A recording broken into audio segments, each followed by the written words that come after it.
Today in the Smuggler's Room, we're building an interface panel similar to those seen in the Star Wars films for a droid to connect to. Okay, for a taller droid to connect to. Hey dude, watch it!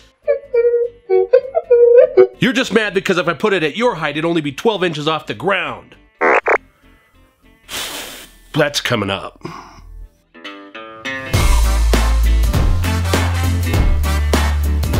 What's up, you awesome geeks? I'm Brian, and welcome to the Smuggler's Room, the show where each week this chubby geek tries to build something ridiculous and hopefully inspire you to take on your own geeked out project. Now, before we jump into today's episode, if you just fell out of hyperspace into some kind of meteor shower on your way to Alderaan, well, you better thank your lucky stars you didn't get there a little earlier. So you might as well subscribe, and don't forget the bell so that you have something to watch when you're traveling through hyperspace. Now, as we said, today we're building a custom control panel that we hope has similar design features as those seen in the films. Now, I know what you're saying. Brian, that column isn't even finished, and you didn't show us how you built it. And I know, and we'll get to the columns. There's plenty of them in the basement project for you to see. But sometimes you want your dessert before dinner. And in this case, I just wanted to build a panel. This particular panel is based off of the designs that you see in the film where R2-D2 pulls out his arm, plugs in, spins the device around, and communicates with the computer. In our case, it's much higher than a droid can reach, because I want you to be able to see it.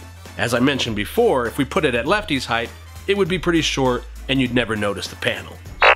It might also be good for me to show you where in the room this column and the panel are going to be installed. This column here goes on what I call the south wall, or the poster wall. It's the location I'll mount a very cool poster of A New Hope, framed and given to me by my late father-in-law. It's a great themed section of the room where I think the poster display will look really nice.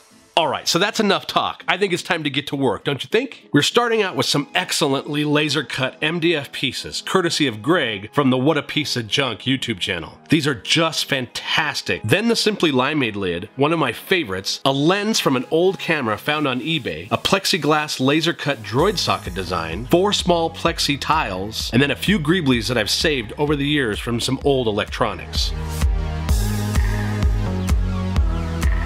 Now, I'm constantly asked, where do you get these great greeblies? And I'll tell you, I take everything apart. If it's an old electronics piece, I take it apart. If it's an old camera, I take it apart. Take stuff apart. You'll be amazed at how many great things you can find. Now, on the column, first we have to identify where the actual panel is going to mount and mark that out.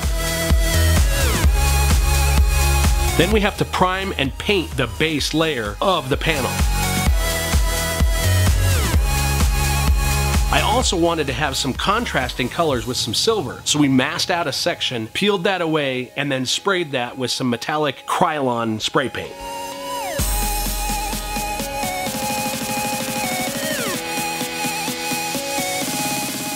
In order to paint the Simply Limeade lid, we have to clean off the residue. I use isopropyl alcohol for this because it evaporates and doesn't leave any trace behind. The other aspect of the lid are all these plastic ridges you see. We have to cut those away so that the lens itself will fit snugly and all the way down to the base.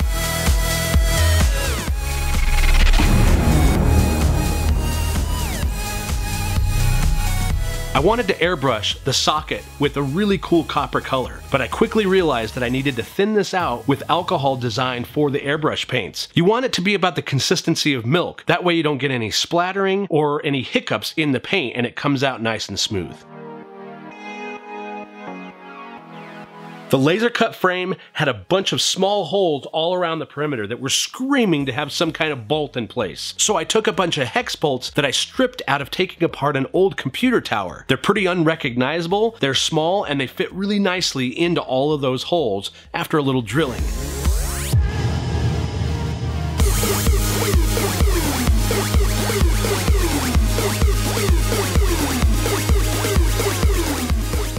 For the socket, I simply measured equally from all 4 sides and then glued it in place. And then in the center, I added some extra greeblies. Now, I know this no longer makes it a droid socket, but I figured since my little buddy's too short to reach it anyway, why not add it?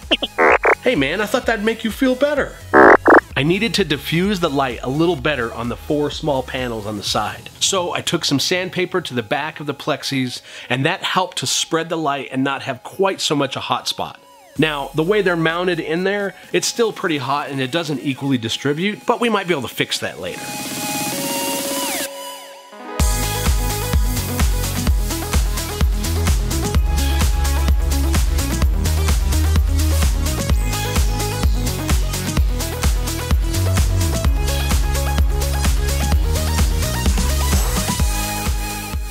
For the weathering on this panel, we simply did an acrylic black Mars paint with a little bit of water, pushed it really good into all the corners and crevices, and then wiped away from the surface with a paper towel.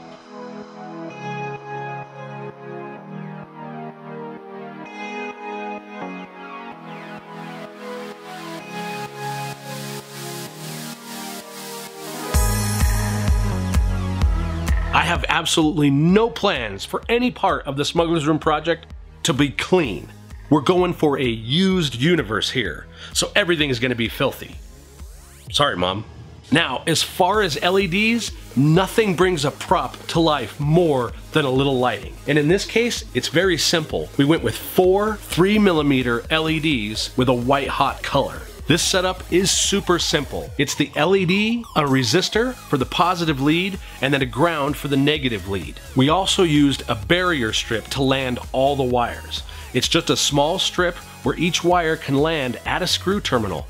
It makes it very simple and very clean to get all your wiring in order.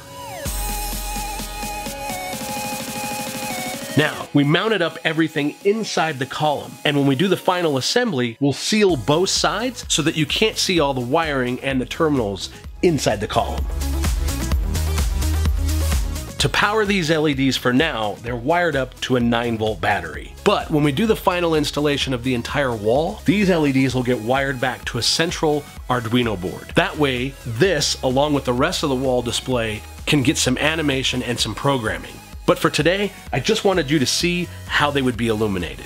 Now, the final install is just about lining up everything correctly and making sure the panel is square on the column.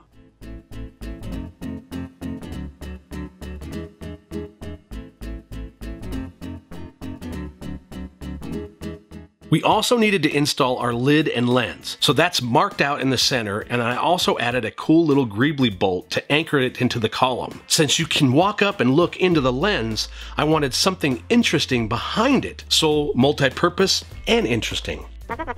Oh, you shut up, it's cool!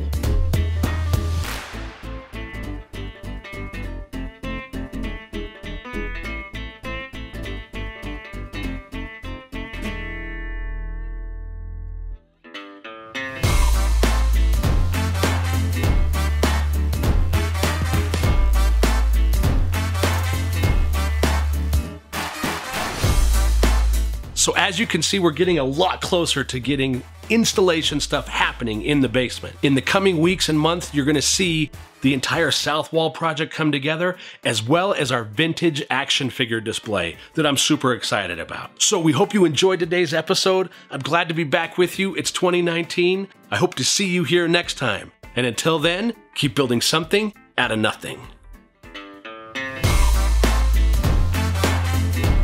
No, I'm not building you your own custom panel. You don't even have anything to plug into it. Because I didn't build anything for you to plug into it. I've had enough. I'm done.